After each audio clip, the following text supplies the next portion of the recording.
প্রবাসী বাবার রাজকন্যা আমি। আমার এই 11 বছর বয়সে কখনো আমি আমার আব্বুর কোলে উঠতে পেরেছি কিনা আমি জানি না। আমার এই এতটুকু বয়সে আব্বুর আদর ছাড়াই বড় হয়েছি। আমার সব সময় ইচ্ছে হয় সবার আব্বুর মতো আমার আব্বু আমাদের সাথে থাকুক। তবে আমি এতটুকু বুঝতে পেরেছি, আমি যেন কোনো কিছুর অভাব বুঝতে না পারি, সেজন্যই আমার আব্বু প্রবাসে থাকে। হাজারো রোদে পুড়ে ঘাম ঝরা মুখেও আমি আমার আব্বুকে ভিডিও কলে হাসতে দেখেছি।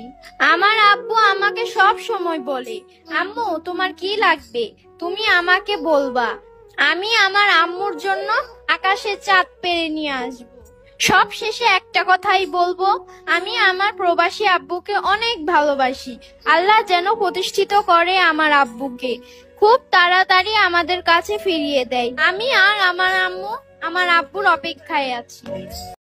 জানি না কোন মায়ের গর্ভে জন্ম তোমার, তবে তুমি যে ভয়েসটা দিয়েছ হাজারো প্রবাসীর মনের মধ্যে জায়গা করে নিয়েছ।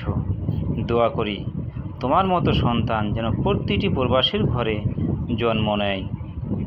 অনেক ভালো থাকো মামুনি।